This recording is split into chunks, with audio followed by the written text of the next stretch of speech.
श्री शिवाय नमस्तुभ्यम साथियों, सादर जय श्री कृष्णा। कैसे हैं आप सब, ये बताने के लिए कमेंट बॉक्स में श्री शिवाय नमस्तुभ्यम ज़रूर लिखिएगा। मैं हूं चित्रा झा और एक बार फिर से आप सबका स्वागत है, अभिनंदन है आपके अपने YouTube चैनल में। तो साथियों, आज की वीडियो में मैं आपके लिए लेकर आई हूँ गुरुदेव पंडित पतिजीव मिश्रा द्वारा बताए गए शिव महापुराण के 3 उपाय जो हमें करना है वो कर्ज मुक्ति के लिए है। कर बीमारियाँ जो कैंसर जैसी बीमारी हो जाती हैं, शरीर में गांठें वगैरह हो जाती हैं, उसके लिए बता रही हूँ। और एक उपाय हमें हमारे रुके हुए कार्यों के लिए करना है। और आज से मैं अपने वीडियो के अंत में आप लोगों को गुरुदेव द्वारा बताया गया कोई नियम, कोई विशेष जानकारी या कुछ जो विशेष बातें गुरुदेव शिव महापुराण की बताते हैं, जो हमारी पूजा पाठ को सफल और सार्थक बनाती हैं, हमारे जीवन को सरल और सुखद बनाती हैं। ऐसी बातें गुरुदेव बताया करते हैं। तो एक बात मैं अपनी वीडियो में आज से एंड में ज़रूर बताऊंगी, तो प्लीज़ वीडियो को पूरा देखिएगा। और हमेशा की तरह जो मैं उपाय हैं वो करके दिखाने वाली हूँ, और साथ ही साथ उनको क्यों करना है, कब करना है और कैसे करना है, और करते समय हमको किन बातों का ध्यान रखना है वो भी बताने वाली हूँ। तो चलिए फिर वीडियो को शुरू कर लेते हैं। पहला जो उपाय मैं बताने जा रही हूँ आपको, वो कार्य सिद्धि के लिए है। मतलब रुके हुए कार्यों के लिए इस उपाय को आपको करना है।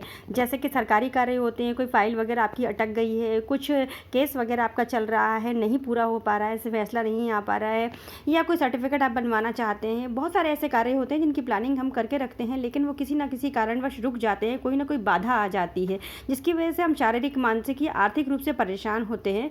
तो उनके लिए आपको इस उपाय को करना है। तो आपको करना क्या है, 5 बेलपत्र जैसी मैंने आपको दिखाई है, बिल्कुल वैसी ही सुंदर सी आपको बेलपत्र ले लेनी है। टूटी फूटी कटी फटी नहीं होनी चाहिए। इस तरह से आपको 5 बेलपत्र लेनी है, और लेना है एक सफ़ेद कलर का पुष्प। कोई भी सफ़ेद पुष्प आप ले सकते हैं, और जैसे मैं आपको चढ़ा के दिखा रही हूँ बिल्कुल आपको वैसे ही चढ़ाना है। जो उसकी डंडियाँ हैं, मतलब जो बेलपत्र की डंडियाँ हैं, वो आपको अशोक सुंदरी की तरफ रखते हुए 5 बेलपत्र एक साथ रख देनी है, कुंदकेश्वर का नाम लेते हुए। और उसके ऊपर आपको रखना है सफ़ेद पुष्प। समझ रहे होंगे आप, सफ़ेद कलर का पुष्प। आपको किसी भी प्रकार का, आप कोई भी पुष्प ले सकते हैं, केतकी का मत लीजिएगा। और उसके ऊपर आपको धीरे धीरे करके 1 लोटा जल चढ़ाना है। जल आप अपने घर से लेके जाइए, सारी सामग्री आपको घर से लेकर के जानी है, ठीक है। और आप बिल्कुल धीरे धीरे जल चढ़ाएंगे, अपना नाम और गोत्र बोलते हुए और आपकी समस्या को बोलते हुए, कुंदकेश्वर का जप करते हुए आपको इस कार्य को करना है। आप देख पा रहे होंगे कि मैं उत्तर दिशा की तरफ मुँह करके खड़ी हुई हूँ। अगर आपको ये मंदिर में ये दिशा मिल जाए जब आप उपाय करने जाएं, तो आप यहीं खड़े होकर इस उपाय को करिएगा। अगर ना मिलती है जगह तो फिर आप जहाँ चाहें वहाँ आप खड़े हो सकते हैं, लेकिन सबसे अच्छी जो दिशा मानी जाती है अपने उपायों करने के लिए, सबसे ज़्यादा कार्य सिद्ध वाली जो जगह होती है वो यही होती है। तो आपको इसी तरह से यहीं खड़े होकर आराम आराम से जल चढ़ा देना है और अपना कार्य बोल देना है। बहुत बढ़िया उपाय है, इस उपाय को आप करके देखिए, किसी भी दिन कर सकते हैं इस उपाय। दूसरा जो उपाय है वो हमें असाध्य बीमारी, कैंसर या शरीर में कहीं गांठ वगैरह हो गई है, उसके लिए करना है। ये शीतल आरती का उपाय है। इसके लिए आपको लेना है 1 फूल आंकड़े का, किसी भी कलर का आप ले सकते हैं, और 1 लोटा जल लेना है। जिस तरह से मैंने अपने हाथ पर रखा है, आपको बिल्कुल फूल ले लेना है और उसके ऊपर 1 लोटा जल रख लेना है। आंकड़े का फूल लिया है, किसी भी कलर का लिया जा सकता है। आप उससे 11 बार, जैसे अपन भगवान शिव की आरती उतारते हैं, बिल्कुल ऐसे ही 11 रुद्र का नाम लेते हुए 11 बार आपको आरती उतारनी है। 11 रुद्र का नाम नहीं ले रही हूँ, वीडियो बहुत लंबा हो जाएगा। स्क्रीन पर आपको 11 रुद्रों के नाम दे दूंगी, आपको नाम अच्छे से पढ़ लीजिएगा, फिर इस उपाय को आप कीजिएगा। 11 बार आरती उतारनी है, आपको फिर से बता दे रही हूँ। और जो पुष्प है, आरती उतारने के बाद में अशोक सुंदरी वाली जगह पर समर्पित कर दीजिएगा। और जो 1 लोटा जल है वो आपको शिव जी पर चढ़ाना है। अपनी समस्या बोलते हुए, अपना नाम और गोत्र बोलते हुए इस उपाय को आपको करना है।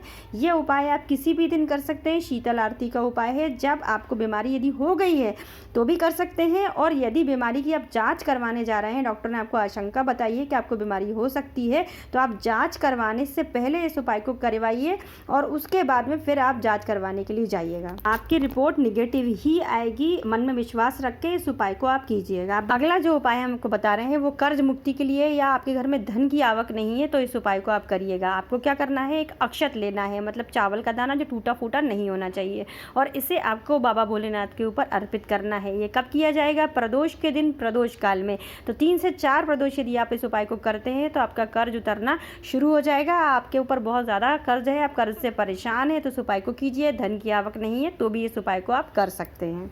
तो फ्रेंड्स, ये तो थे आज के 3 उपाय। आशा करती हूँ उपाय मैं आपको अच्छे से बता पाई हूँ, अच्छे से समझा पाई हूँ। लेकिन फिर भी यदि आपके मन में कोई संदेह आता है, कोई प्रश्न आता है, कोई ऐसी जानकारी जो छूट गई हो, तो आप मुझे कमेंट बॉक्स में पूछ सकते हैं। मैं उसका उत्तर आपको ज़रूर दूंगी। अब बढ़ते हैं हम आज की विशेष जानकारी की तरफ, जो गुरुदेव ने हमें अपनी पुरानी कथाओं में बताई है।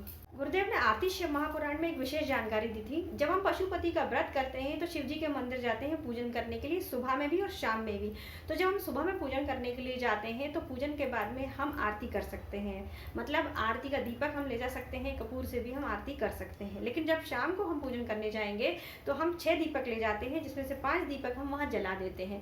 तो इन 6 दीपक के अलावा आरती करने के लिए आपको कोई भी दीपक नहीं ले जाना है, ना कोई बत्ती ले जानी है।